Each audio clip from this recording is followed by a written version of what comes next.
कभी जो ख्वाब था वो पा लिया है, मगर जो खो गई वो चीज क्या थी। आज हमने सुख सुविधाएं तो तमाम जुटा ली हैं, लेकिन इन सुख सुविधाओं में हम एक बेहद जरूरी चीज खोते जा रहे हैं जो जिंदगी जीने के लिए बेहद जरूरी है। और वो जरूरी चीज है आपकी और हमारी सेहत। सेहत का सीधा संबंध हमारे खान पान से है। खाने में हम क्या खाते हैं ये तो महत्वपूर्ण है ही, लेकिन उस खाने को किस तेल में पकाया जा रहा है ये उससे भी ज्यादा महत्वपूर्ण है। अच्छी सेहत के लिए जितना जरूरी है पौष्टिक आहार लेना, उतना ही जरूरी है उस आहार की शुद्धता को बरकरार रखने के लिए शुद्ध तेल का चयन करना। आज मार्केट में उत्पादों की शुद्धता की पहचान करना काफी मुश्किल है, इसलिए जब बात हो सेहत की तो ये सबसे अच्छा विकल्प है कि आप सीधे उन किसानों से उत्पाद खरीदें जो अपने खेतों में फसल उगाने के साथ अपने उत्पाद का प्रसंस्करण भी खुद करते हैं। यहाँ आपको मार्केट के एवज में शुद्धता की गारंटी ज्यादा मिलती है, क्योंकि यहाँ बिचौलिए नहीं होते जो ज्यादा मुनाफा कमाने के लालच में पड़कर उत्पादों की शुद्धता से भी समझौता करने से गुरेज नहीं करते। कृषि स्टार्टअप के इस सफर में हम आपको एक ऐसे ही एग्रीप्रेन्योर से मिलवाने जा रहे हैं जो आपको तेल की प्योरिटी की श्योरिटी देते हैं।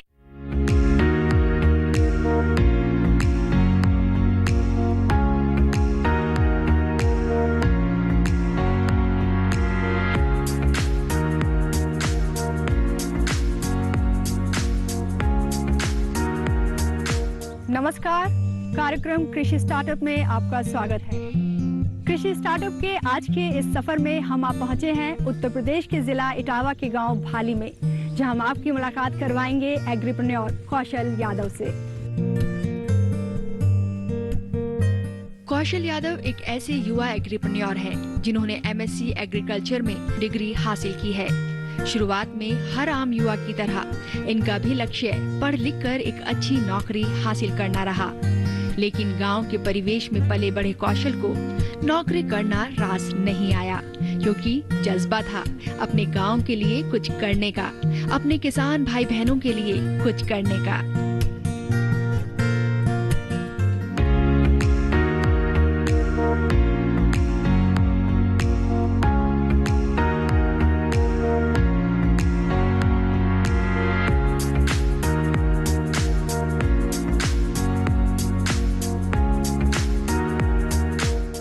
तो ये हमारे आज के एग्रीप्रेन्योर कौशल यादव जी हैं, जिनसे हम आपको आज रूबरू कराएंगे ये क्या करते हैं और कैसे इनके सफर की शुरुआत हुई।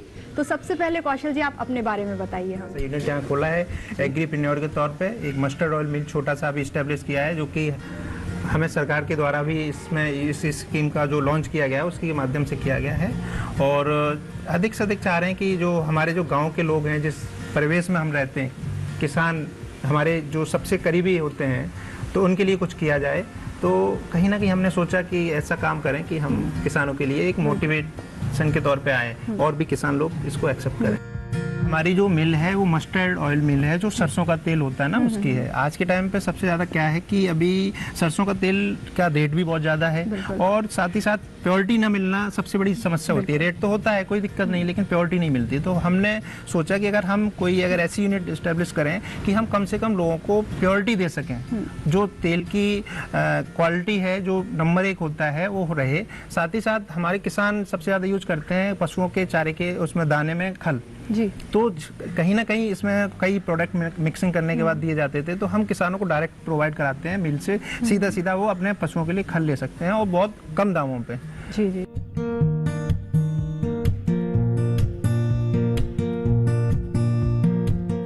तो जो सरसों है वो क्या आप खुद ही प्रोडक्शन करते हैं उसका? हाँ मैम, जैसे जो हमारी खुद की जो ज़मीन है, खेती है, उसमें हम अपना खुद का भी सरसों उगाते हैं। जैसे हमारे परिवार के सभी जो सदस्य हैं वो हमसे जुड़े हुए हैं, और पूरा परिवार ही हमारे यहाँ सरसों का उत्पादन करता है।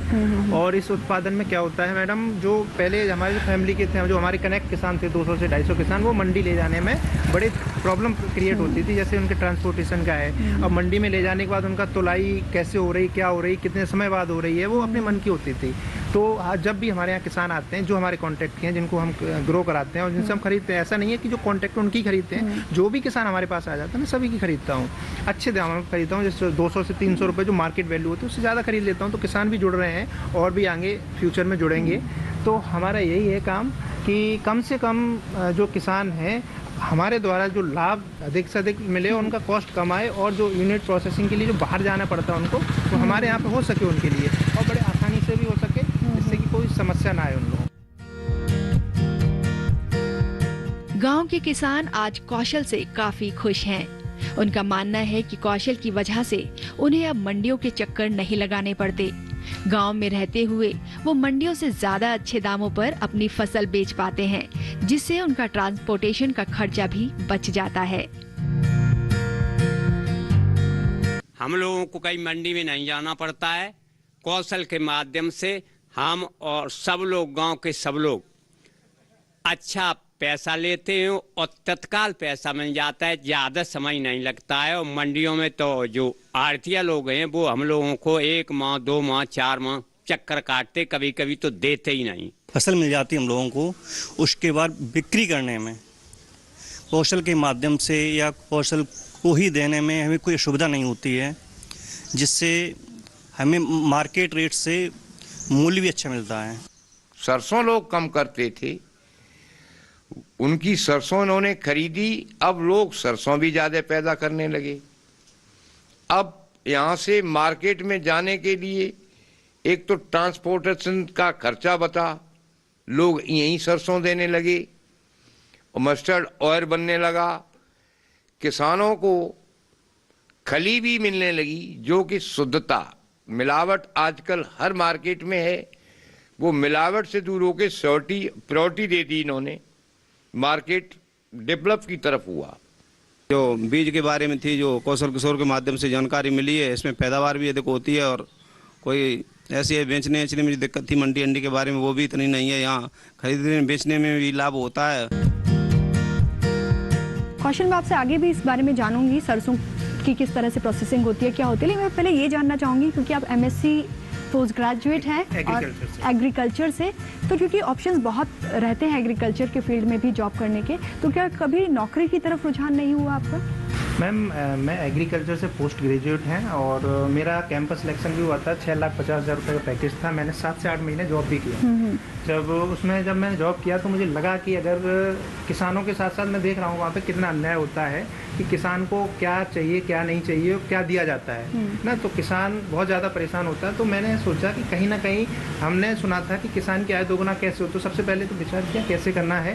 तो इस बात का ये है कि अगर हम किसान का जो रॉ मटेरियल का अगर कीमत सही मिल जाती है और जो उत्पादन कर रहा है उसको सही तकनीक की जानकारी मिल जाती है, तो कहीं ना कहीं किसान की आय दोगुनी कम कर सकते हैं। इसका उदाहरण ये है कि अगर हम किसी फसल की कॉस्ट ऑफ कल्टीवेशन को कम करने के बाद उत्पादन अगर बढ़ा दें तो हमारे किसान की आय दोगुनी हो जाएगी नॉर्मली। तो ये चीज़ भी है, किसानों को समझाने की जरूरत पड़ती है। तो उसके लिए हमें गाँव में आना है, अपने किसानों से मिलना है, किसानों को समझाना है। इसमें जॉब में रहते हुए नहीं कर सकते थे क्योंकि अंदर से एक एग्रीकल्चर स्टूडेंट हूँ, तो उसका अलग ही वो रहता है कि हम किसानों के लिए क्या कर सकते हैं। जो हमारे ऊपर सरकार ने खर्च किया है, मैं छोटी सी फीस देने के बाद गवर्नमेंट कॉलेज में, और सरकार 2.5 से 3 लाख रुपए पर ईयर हमारे ऊपर खर्च कर रही है। क्यों कर रही है? क्योंकि हम कहीं ना कहीं इस देश के जो किसान हैं उनके काम आ सके।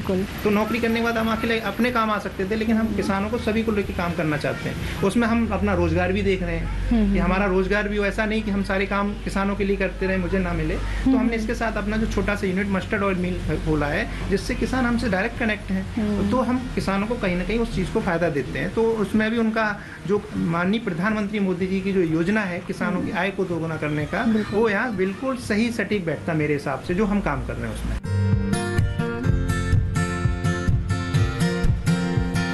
कौशल किसानों को सरसों की हाइब्रिड किस्म की भी जानकारी देते हैं, जिससे किसानों की फसल का उत्पादन बढ़ा है और उनकी आय में बढ़ोतरी हुई है। कि कौशल किशोर ने हमारे गांव का जो विकास किया है, खासकर सरसों के क्षेत्र में, वो आज तक किसी भी बालक ने नहीं कर पाया। और अन्य प्रजातियों के लिए भी हम कौशल जी से निवेदन करेंगे कि और प्रजातियों में भी आप अपना बहुमूल्य समय लेकर हम लोगों को सूचित करें, ताकि हम खेती में बहुत अच्छा उत्पादन कर सकें। हम लोग सरसों खेती करते हैं, कौशल के बताए अनुसार कौशल भरतपुर से हम लोग गिरिराज जैसी नस्लें उपलब्ध कराते रहते हैं, जिसमें ऑयल की मात्रा लगभग 40 से 45% तक होती है, जिससे सरसों की पैदावार ज़्यादा मिलती है हम लोगों को अपेक्षाकृत अन्य किस्मों के। सरसों की नई नई प्रजातियाँ जैसे गिरिराज है, SVH 118 है, चुगनी है, जिसमें ऑयल की मात्रा अन्य किस्मों की अपेक्षा काफ़ी ज़्यादा 4 से 5% तक ऑयल की मात्रा ज़्यादा है। वो फसलें या वो सरसों की किस्में हम लोग उपलब्ध हो रही हैं। उन किस्मों को हम लोग उगाकर हमारे साथी किसान ज़्यादा से ज़्यादा फ़ायदा उठा रहे हैं। कौशल के माध्यम से हम लोग को जो लाभ मिल रहा है वो बहुत ही सराहनीय है। आपने कहा कौशल जी कि आप पोस्ट ग्रेजुएशन के बाद जॉब में गए, लेकिन उसके बाद आपने नौकरी छोड़ दी। जब नौकरी छोड़ी तो क्या पेरेंट्स आपके साथ थे इस डिसीजन में या थोड़ी प्रॉब्लम आई? नॉर्मली मैम थोड़ी सी प्रॉब्लम आई। उनको समझाया कि अगर हम अपना खुद का मालिक बन के काम करेंगे तो हमें आगे चल के जो आगे आने वाली पीढ़ी हमारी जो फैमिली बिजनेस बनेगा तो कहीं ना कहीं हम केवल नौकरी करेंगे, अपने लिए करेंगे, हमारी जो आगे आने वाली पीढ़ी को हम क्या देख के जाएंगे, क्योंकि उसको भी वहीं स्ट्रगल करना पड़ेगा। तो हम कहीं ना कहीं ऐसा फैमिली बिजनेस तैयार करें जिससे हमारे साथ साथ हमारे गाँव का भी विकास हो, और जो भी हम ऐसा काम स्टार्ट करेंगे जो आपको भी कहीं दिक्कत ना हो, मुझे भी ना हो।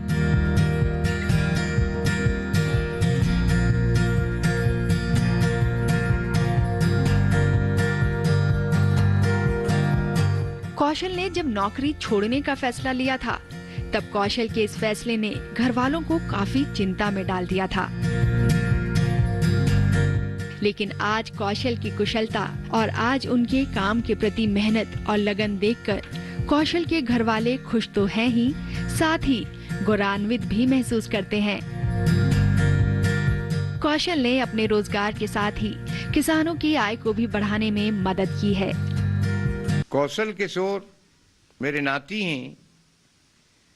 कुछ समय पूर्व इन्होंने नौकरी ज्वाइन की और नौकरी कुछ समय करने के बाद अचानक इन्होंने जब छोड़ी तो चिंता स्वाभाविक हो गई कि ये क्या कर रहे हो। तो इन्होंने परिवार में सबको समझाया कि ऐसा नहीं, मैं कुछ नया काम कर रहा हूँ जिससे ये होगा क्या कि इन्होंने एक प्लांट खोला मस्टर्ड ऑयल बनाने का। उसके साथ साथ नौजवान बेरोजगार जो समाज में हैं, आज भी अभी हैं, उनको प्रेरणा मिली कि क्यों न भैया के दिखाए हुए मार्ग पर चलूं और आत्मनिर्भर बनूं। तो कौशल किशोर का कार्य बड़ा सराहनीय है। बच्चों को आगे बढ़ा रहे हैं और बुजुर्गों को नई सीख दे रहे हैं। अच्छी खेती करो, कम लागत, उपज ज़्यादा और आय से ज़्यादा दुगनी जो आमदनी बनाने का जो मोदी जी का सपना है, ये उसको भी पूरा कर रहे हैं। समाज इनसे प्रेरित हो रहा है।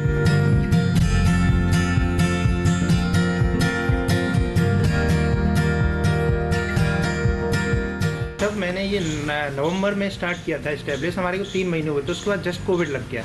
कोविड में क्या हुआ मैम, सबसे ज़्यादा सभी के बिजनेस ठप हो गए, सब कुछ हुआ, लेकिन हमारा उस टाइम स्वर्णिम काल स्टार्ट हुआ, क्योंकि हमारे जो काम था वो किसानों से जुड़ा हुआ था, लोगों के जो खाद्य पदार्थ से जुड़ा हुआ था। तो सबसे ज़्यादा क्या हुआ, किसान हमारे यहाँ आना स्टार्ट हुए, खल के लिए भी जो मस्टर्ड के पशुओं के लिए होता है और तेल के लिए भी, साथ ही साथ सभी मंडियाँ बंद पड़ी थी। किसानों को सरसों नहीं देना था। जब सरसों को नहीं कहीं दे रहे थे तो किसानों के घर पे पड़ी थी, तो किसानों की सरसों मैंने घर से भी मंगवाई, अपने यहाँ भी लिए। तो इन सारी चीज़ों को हमने किसानों को सीधा सीधा कोविड में फ़ायदा पहुँचाया। साथ ही साथ क्या हुआ, जब मार्केट में जब चीज़ों की कीमत बढ़ने स्टार्ट हो गई तो लोगों ने इतना मन के मुताबिक रेट देना स्टार्ट कर दिया, लेकिन उस टाइम हमने ऐसा कुछ भी नहीं किया। जो कीमत थी 105 रुपये केजी उस टाइम तेल की, तो मैंने करी 100, और जो 22 रुपये किलो आटा हमारा जा रहा था उसको मैंने 20 कर दिया, जो कि मैं बिल्कुल मार्जिन नहीं लेना चाह रहा था, क्योंकि लोगों को उस टाइम आवश्यक थी, नीड थी, क्योंकि हमें लोगों के साथ काम करना था, अपने जो लोग थे उन्हें जोड़ना था। तो इस में भी हम लोग काफ़ी सहभागी रहे, जिसके लिए हमें प्रशस्ति पत्र के माध्यम से सम्मानित किया गया था। ब्लॉक से कि कम से कम हम लोगों ने कोविड में उन लोगों का साथ दिया। ये वाकई आपने बेहद अच्छा काम किया और बड़े बुजुर्ग कहते भी आए हैं, जैसी नीयत वैसी बरकत, क्योंकि आपने लोगों की परेशानी समझी और मार्जिन ना सोच के लोगों को लाभ पहुंचाया। ये वाकई आपने बेहद अच्छा काम किया। यहाँ से आपका जो प्रोसेसिंग मिल है वो कितना दूर है? यहाँ से मैम ज़्यादा से नहीं 500 मीटर दूर है। कहते हैं कि जो चलना है, सैर करना है, वो सेहत के लिए अच्छा होता है, क्योंकि कौशल जी बता रहे हैं कि यहाँ से सिर्फ 500 मीटर की दूरी पे इनका जो मिल है वो है। तो हम चलते फिरते मिल तक पहुँचते हैं और आप एक छोटा सा ब्रेक ले लीजिए जब तक हम मिल पे पहुँचते हैं।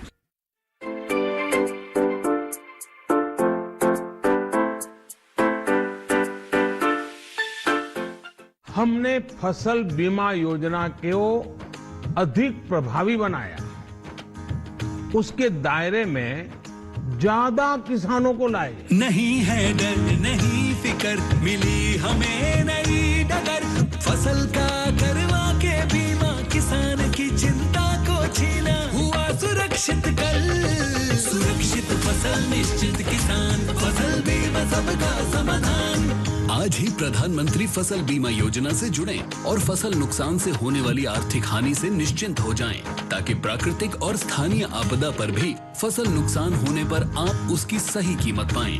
प्रधानमंत्री फसल बीमा से जुड़ने के लिए आज ही नजदीकी कृषि कार्यालय, सहकारी समिति, बैंक शाखा, अधिकृत बीमा कंपनी या जन सेवा केंद्र में जाएं, क्योंकि सुरक्षित फसल निश्चिंत किसान, फसल बीमा सबका समाधान। कृषि एवं किसान कल्याण मंत्रालय, भारत सरकार।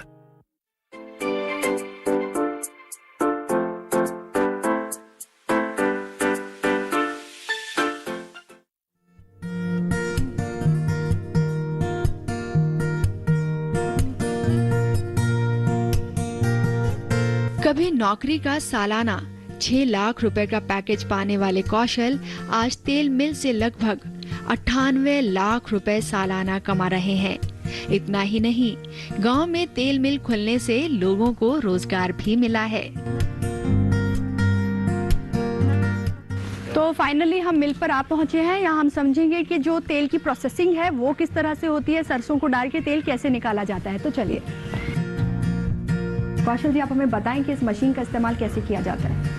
सबसे पहले मैम हम सरसों को लेते हैं, सरसों के टैंक में डालते हैं, जैसा कि मशीन में दिखा हुआ है कि ये सरसों का टैंक है। इसमें सरसों डालने के बाद इसका जो चैम्बर, जो ऑयल प्रोसेसिंग जो पीसा जाता है, इस मस्टर्ड को जिससे तेल निकलता है, तो वो चैम्बर में होके ही निकल के जहाँ पर ये आपका जो चैम्बर के जस्ट नीचे एक जाली लगी होती है, वहाँ से तेल निकलता है, टपकता रहता है और वो बाथरूम हो जाता है। जो वेस्टेज जो मस्टर्ड का बचा हुआ है, जिसे मस्टर्ड केक कहते हैं, सरसों की खल कहते हैं, वो सरसों की खल वहाँ से बाहर निकल जाती है। इसकी हम 3 बार प्रोसेस करते हैं। ये खल दोबारा से इसी टैंक में डाली जाएगी मस्टर्ड वाले में, और लगातार 3 बार प्रोसेस करने के बाद हमारा फाइनली सरसों को जो खल होती है उसको हम अलग कर देते हैं, तेल को हम बिल्कुल अलग कर देते हैं। ये सिंपल सी प्रोसेस है, इसमें ज़्यादा कोई टेक्निक की आवश्यकता भी नहीं है। तो प्रोसेसिंग यूनिट पे हमने प्रोसेसिंग समझ ली है। यहाँ पे कितने लोगों को आपने रोजगार दिया हुआ है? यहाँ पर मैम इस प्रोसेसिंग यूनिट में 2 लोग काम करते हैं, एक डे में एक नाइट में। ठीक है, तो कम इसमें हमारे जो वर्कर हैं वो 2 लोग हैं और दोनों ही काफ़ी अच्छा काम करते हैं। और मुझे खुशी है कि हमने कम से कम 2 लोगों को रोजगार दिया है, क्योंकि हमने खुद की जॉब छोड़ी थी और कम से कम जॉब देने लायक बना। कम से कम आज हम 2 दिए हैं, लेकिन फ्यूचर में ये है कि हम इसको और बड़ा करके अधिक से अधिक लोगों को रोजगार देने का काम करेंगे।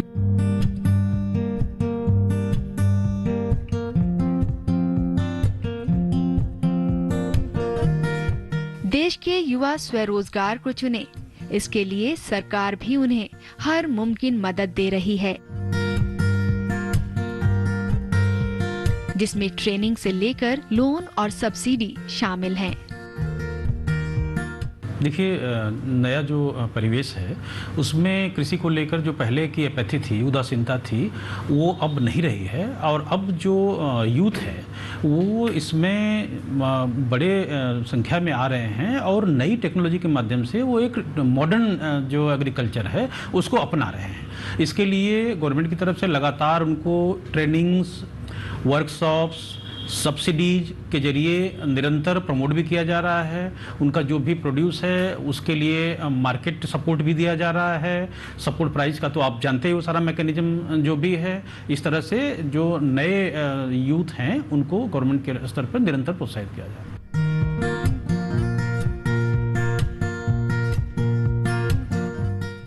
इस पूरे वेंचर को इस्टेब्लिश करने में क्या कुछ सरकारी सहायता आपने ली है? हाँ मैडम, इसमें जो हमारा जो वेंचर इस्टेब्लिश हुआ बिल्कुल कृषि मंत्रालय भारत सरकार का एक स्कीम है, agree clinic and agri business training institute के माध्यम से हमने 2 महीने का प्रशिक्षण लिया। उसके माध्यम से हमें फाइनेंस प्रोवाइड कराया गया। बैंक ऑफ इंडिया सैफरी जो हमारी पड़ती है, वहाँ से हमारा जो वित्तीय सहायता प्राप्त हुई और नाबार्ड ने हमें सब्सिडी भी दिया। तो सब्सिडी जो थी हमारी टोटल प्रोजेक्ट कॉस्ट की 36% थी। जो हमारे अभी स्टार्टअप के लिए जो 10 लाख रुपए का प्रोजेक्ट बना था, जिसमें हमें 3,60,000 रुपए सब्सिडी के रूप में प्राप्त भी हुए। तो काफ़ी जो सहायता है वो सरकार से आपको मिली आपका ये बिजनेस एस्टेब्लिश करने में? जी, तो बहुत अच्छा लगा मुझे। मतलब जब पहली बार बैंक में थोड़ा बहुत दिक्कत आई थी, लेकिन बैंक ने भी कुछ सपोर्ट किया और आगे आने वाले, जैसे ही मेरा जो बैंक ने लोन किया था, आगे आने वाले में 50 लाख रुपए तक का लोन करने के लिए एग्री है। तो आप इस पूरे अपने वेंचर को आगे बढ़ाने वाले हैं, उसमें भी जो सरकार है आपकी सहायता करेगी। तो हम तो यही कहेंगे ऑल द वेरी बेस्ट कि आप इसी तरह आगे बढ़ते रहें और जो ना सिर्फ आप अपनी तरक्की करें बल्कि अपने गांव की भी तरक्की करें और जो लोग आपसे जुड़े हैं उनकी भी तरक्की हो। Thank you so much. समंदर के पानी में गिरकर भी जिस तरह तेल की हर एक बूंद अपनी पहचान बनाए रखती है, उसी तरह कौशल यादव जी भी कृषि क्षेत्र में अपनी पहचान बनाने में कामयाब हो रहे हैं। कृषि स्टार्टअप के सफर में आगे भी हम आपको ऐसे ही प्रगतिशील किसानों से मिलवाते रहेंगे जो कृषि क्षेत्र में सफलता के नित नए आयाम बढ़ रहे हैं। फिलहाल मुझे दीजिए इजाजत, नमस्कार।